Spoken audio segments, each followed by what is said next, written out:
right now. You know exactly what year it is. You know what happened last week, what's happening tomorrow, probably what you're doing next weekend. Your life is stitched together by a timeline you never even have to think about. Dates and memories and plans stacking up in order without a single gap. Now consider this. Anatomically modern humans, people with skulls, brains and bodies essentially identical to yours, have existed for roughly 300,000 years, and for the first 200,000 of those years, the archaeological record goes almost silent. No cave paintings, no jewelry, no evidence of complex burial, just scattered stone tools and bones, generation after generation, with barely a trace of what anyone was actually doing. So here's the question this video is going to answer. And it's one that quietly unsettles a lot of archaeologists who spend their careers on it.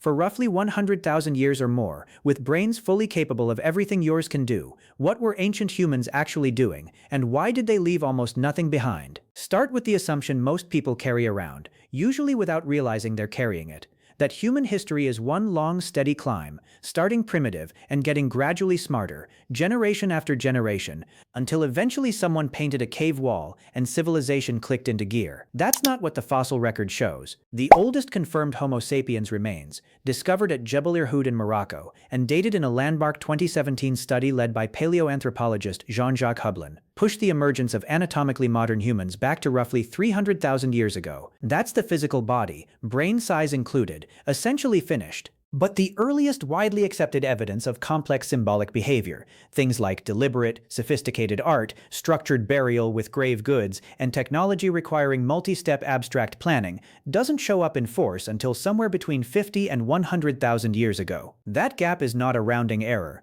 That's roughly 200,000 years, more than 60% of our species' entire existence, where the body was ready, and the record barely shows what the mind was doing with it. Archaeologists don't agree on why, but almost everyone agrees the gap itself is real, and it's strange. Here's what nobody tells you about that silence though, and it's the first thing that starts to crack this mystery open. The absence of evidence almost certainly isn't the same thing as evidence of absence. Human behavior during this period likely wasn't primitive, it was probably just perishable. Anthropologist Lynn Wadley, working extensively at Sibudu Cave in South Africa, has documented sophisticated compound adhesives, made by combining plant gum and red ochre pigment to haft stone tools onto wooden handles, dating back roughly 70,000 years, requiring a level of multi-step chemical understanding that would have been genuinely impressive for a species supposedly still figuring things out. But wood rots, plant fiber decomposes, skin clothing disintegrates within decades in most climates, taking with it any evidence of the exact kind of complex behavior that would prove sophisticated thought was already happening. Think about that for a second. If your entire life left behind only stone and bone, and everything else you built, wore, wrote, or created simply dissolved back into the earth,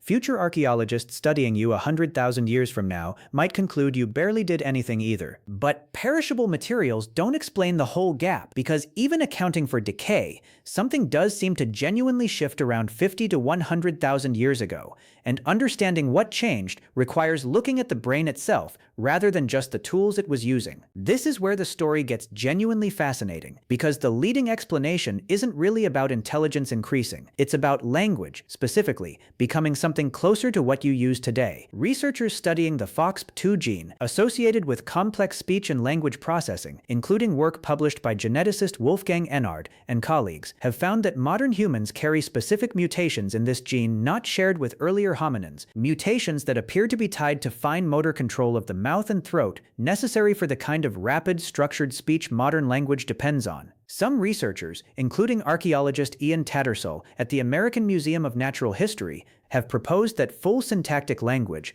language capable of expressing abstract, hypothetical, or symbolic ideas rather than just immediate concrete needs, may have crystallized relatively late in our species' history, potentially tightening up sometime in this same window. If that's true, it reframes the entire 100,000-year gap. Your ancestors during this period may not have lacked the brain power for art and culture. They may have been waiting on a software update, one final piece of cognitive wiring that turned raw intelligence into the specific kind of symbolic symbolic, storytelling, culture-building intelligence that leaves fossils and cave paintings behind. Here's what doesn't make sense until you think about it, though. Because if the brain and the language capacity were largely in place earlier than we assumed, something else has to explain why symbolic behavior, once it does appear, seems to show up gradually and unevenly, rather than all at once. This is where population size enters the story, and it might be the single most underrated factor in the entire mystery. Anthropologist Joseph Henrich, drawing on research into small, isolated populations including the well-documented case of Tasmania,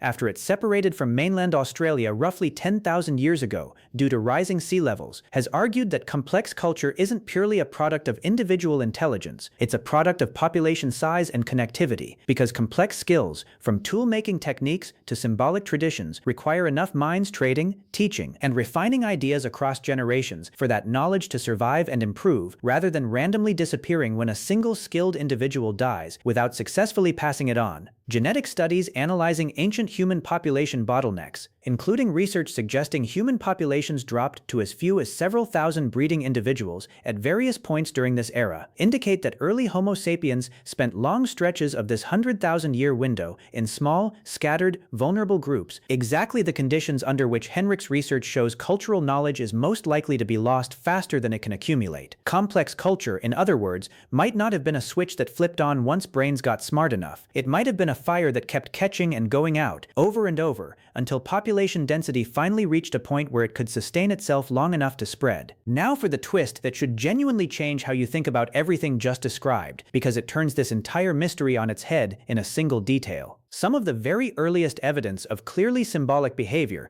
doesn't come from 50,000 years ago at all. It comes from roughly 100,000 years ago, at Blombos Cave in South Africa, where archaeologist Christopher Henshelwood discovered deliberately engraved ochre pieces with geometric crosshatch patterns, alongside a genuine ochre processing workshop, complete with abalone shells used as mixing containers for a paint-like pigment compound. That single site pushes clear symbolic thinking back far earlier than the sudden explosion narrative usually suggests, meaning the capability for art and abstract meaning-making wasn't newly invented around 50,000 years ago. It may have existed, at least in isolated pockets, for far longer, appearing and disappearing depending on population size, environmental pressure, and pure survival, rather than emerging once in a single dramatic evolutionary leap. The 100,000 missing years, in other words, may not be a story about humans slowly becoming capable of culture. It may be a story about humans being capable of it the entire time, and repeatedly losing the conditions needed to sustain it. Here's a parallel from a completely different discipline that reinforces this same underlying idea, and it comes from studying something you'd never expect to relate to ancient human culture at all: the history of technological innovation itself. Historian of science James Burke, in his research tracing technological development, has repeatedly documented how certain inventions, from specific metallurgical techniques to early mechanical devices, appear in the archaeological and historical record, vanish for centuries, and then get independently reinvented later. Not because the underlying idea was too difficult, but because the specific social and economic conditions needed to sustain and transmit that knowledge collapsed before it could spread widely enough to survive. The same pattern researchers see in early human symbolic culture shows up again and again throughout later human history, at completely different scales, which strongly suggests something important. Brilliant ideas, ancient or modern, aren't self-sustaining just because someone had them. They need enough connected minds to keep them alive. It's worth being honest, though, about how much of this remains genuinely uncertain, because this is one of the areas of anthropology where confident-sounding claims deserve real skepticism. The sudden cultural explosion theory that dominated textbooks for decades has been significantly complicated by discoveries like Blombos Cave, and researchers actively disagree about how much of the missing evidence is genuine cultural absence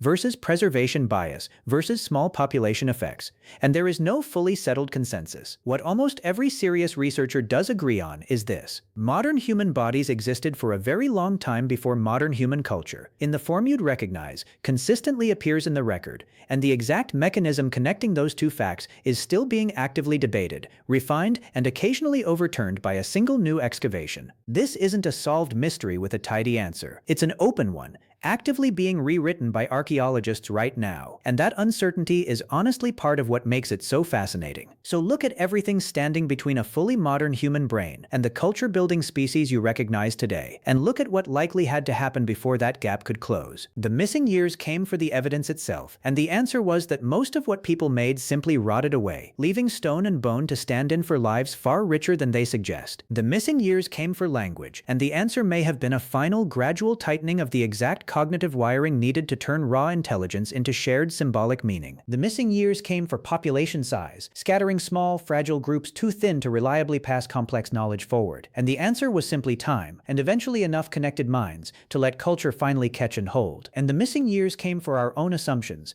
and the answer, sitting quietly in a cave in South Africa, was evidence that the capability might have been there far earlier than anyone expected, waiting on the right conditions rather than the right brain. Zoom out far enough, and this stops being a story about ancient mystery and starts being a story about what you're actually part of right now. Every conversation you have, every idea you build on something someone else discovered, every piece of culture you absorb without even noticing, all of it depends entirely on a fragile, ongoing chain of connected minds that your ancestors spent 100,000 uncertain years learning how to sustain. It wasn't guaranteed. It nearly didn't happen. Small populations, scattered across vast, dangerous landscapes, lost as much brilliant thinking as they managed to preserve, generation after generation, until finally, somewhere in that 100,000-year fog, enough of it held. So the next time you scroll through something someone built on an idea from someone else, who built it on an idea from someone else before that, understand what you're actually looking at. You're not just witnessing modern culture. You're witnessing the finished version of something your ancestors spent 100,000 silent, undocumented years learning how to keep alive at all. The gap in the record was never a gap in who they were. It was the sound of a species slowly, painfully learning how to make sure an idea, once it existed, would never have to be discovered again.